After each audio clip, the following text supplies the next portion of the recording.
I love how youth-led it is. Yes. And Yeah. Kyle, have you found that that really makes you want to participate more because you feel like you're having an influence on what gets done? Yes, it does, because I feel like if my friends or kids see me that I'm enjoying and I want to be above all the bad things, then they'll want to do the same thing and they'll get their friends, and then everybody does it. Are you seeing some of your friends gravitate towards this? Yes, lots Yeah. of them. And what kinds of ideas have they had to engage to get others involved? Because I hear, this idea of suicide prevention that came from the students, or the community projects that you want to do. Well, I believe there was this one time where we got lollipops, and then we put what was it like? It was the same event, yeah, like the Walk some Out of words Darkness. on it, and then we passed them out. Well, they weren't lollipops. They were lifesavers. Lifesavers. Yeah. Lifesavers. Ah, okay. So it was lifesavers, kind of like symbolic to, Right.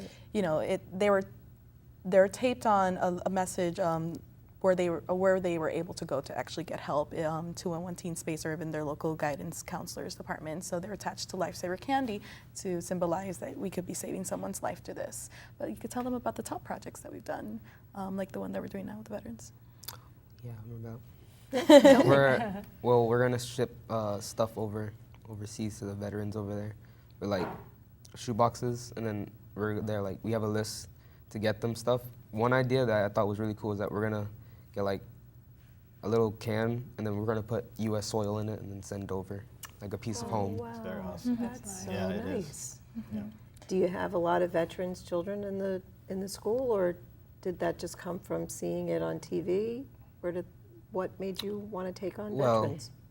Every after we're done with one project, she gives us like a list of what we want to do, and then we have different groups, and then everybody picks what they want to do. Then we put it on the board, and then we close our eyes, because there's a lot of people who want to side with their friends. So you close your eyes and you raise your hand for the one that you want to do, and then then we do that one.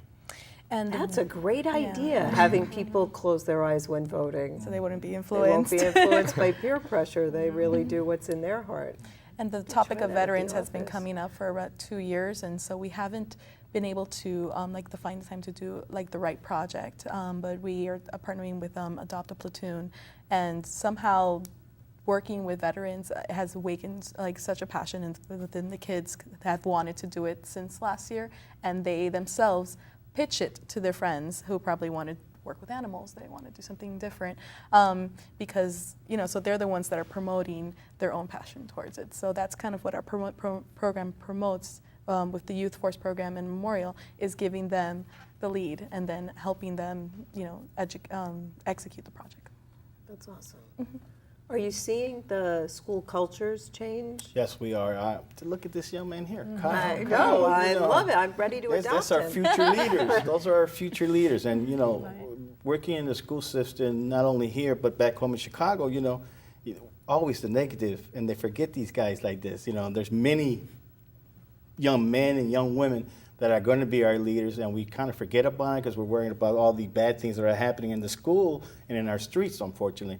But when you see a young man like Kyle here, he's expressing himself. He knows what he feels. He's a leader. He's going to be one of our leaders one day, and that's what we want to see in our schools. When we showcase the kids, when you see these kids on the stage and they're dancing, little ones, elementary ones to high school ones, doing their thing and smiling and enjoying the day, that's satisfying. That's what pays me. That's what pays me. And I'm sure everyone here that works with children, that's how they feel. Just to see this young man, it's great to see Kyle, and you keep it up, my man. Thank you. All right. I think especially the positive message spreads more positivity. And I think that's the big change, to end the I agree. negativity. You can't do this and you can't do Right. that. But instead, empower these kids to Right. feel positive, to feel good about themselves. Right. It inspires kids to do more positive. They're running the show. Like Right. Project Brain is student driven. Above the influence, yes, we're doing the behind the scene things, but the kids are the ones running the show, and that's what we want. They need that responsibility because that's where our world is heading to nowadays. And if they learn that, if this is the outcome, we've done our job. And we're happy about that. Totally. Yeah. Exactly. So what's coming up next? The school board always has something going on. We'll have our break. We're having a luncheon for the Project Brain Liaison, which are teachers that work in the different schools, and we're going to do like a thank you because they work so hard in the school to get the message across and to get leaders like Kyle going. So that's one of our biggest projects coming up here in May. And September? And September, we we're have right Choose back at Peace it again. Week, so Choose all- Peace, yeah. All stops. Yeah. And we plan to engage all of the schools again to participate in the Chalk for Peace and the Imagine Peace Tree project that was also going on at your office, I believe. Yes. And hopefully we get an even bigger participation this year than we did last year. Last year participation was amazing. That's around September 21st. We'll have National Above the Influence Day in October. I'm not sure the date right now, but it will be that month. Red Ribbon Week. Red Ribbon Week, substance abuse again. No name calling. No week. name calling No week. name There's calling, just so many of them. Yeah. What are we doing to engage the parents in all of this? Because you want to send that message home as well Right. of positivity. What are we doing We with always them? try to, especially in Project Brain, we always like to do presentations for the teachers.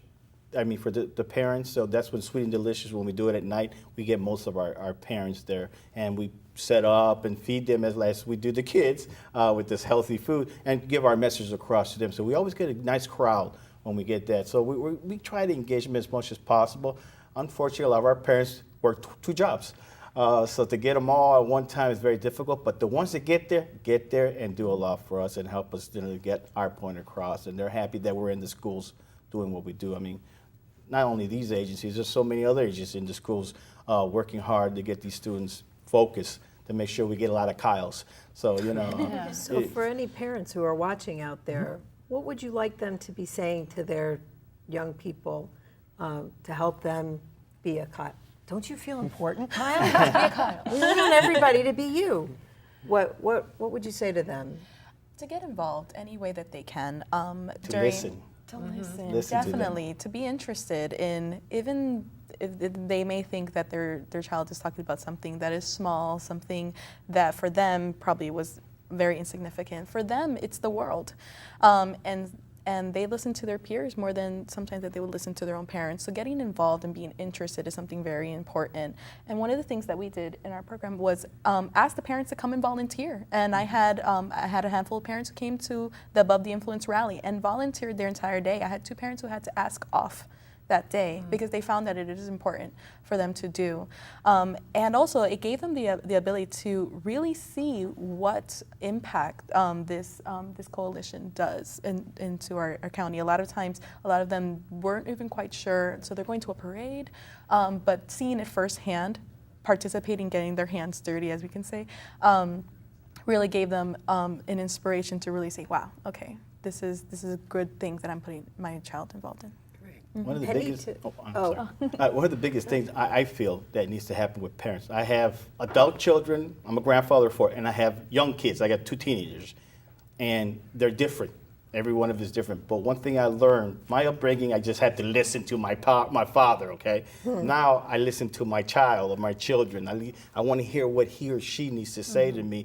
And I think if the parents do that, and I find it difficult in my culture for people to do it, being Puerto Rican descent, a lot of the Latinos, there's a lot of machism, and I try to tell them, I'm not that way. I was brought up that way, but I'm not that way, because you got to hear these young people. You got to hear where they're coming from, how they're feeling. Not because you don't like their music. There's other music you can listen. You got to listen to the words with them and explain to them. And that's what I do with my 2 younger ones. We can sit down, we can talk about it. It's not perfect, but at least we have a conversation going on. Well, I find I have an 8-year-old, Okay. and I try to do the dinner at night, ask the questions, and I get a lot of Or nothing. this. Or this. How was your Word day? answers. Okay. What happened? The usual. Yeah. So I would love any tips on how to You how keep to doing get this. more information. You keep doing this, though, because sooner or later there is going to be a conversation, because that's how mine are too, okay? I mean, again, it's not perfect, but if you keep talking and asking these same questions, sooner or later they're going to say, yeah, Dad, my day went pretty good. This happened in baseball, or this happened in dance class, So, yeah, then you get them to talk, Because remember, they like to be with their peers. We're the adult. We're the bad ones sometimes, no matter what we say. So I think we have to, in a way, kind of win them over. And if we keep trying with them, I think they're going to project more to you. And I've had that in my family. So It works for pretty well. The Commission on Substance Abuse also sponsors an initiative called Family Day. And it's having dinner with your family and starting their conversation starters that apparently research shows that having dinner with your kids once or twice a week, preferably it would be more.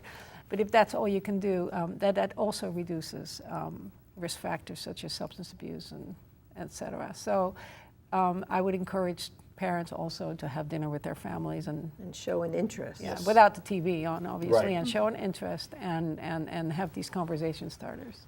And trust. So I guess the message for parents is be there, ask the questions, have faith that by showing the interest, ultimately it'll pay off. And even if you're not responding, that you feel that love. Do you think you're Yes. feeling it anyway? So we've got to put it out there so that they know there's a safe space for them and there's always a willing ear. Excellent. So it's really wonderful. Thank you all for being here today. And it's great to know that the young people are taking responsibility for their choices and helping their peers to do the same. We see that with Kyle, and there are many other Kyles around Broward County. They're leading a movement that enhances their potential for lifelong success that we hope will continue to grow and improve. I want to thank Andy Rodriguez, Anita Fraley, Kimberly Rodriguez, and Kyle Ozuna for sharing with us how young people in Broward are having fun while staying beyond the influence of drugs and other negative behaviors.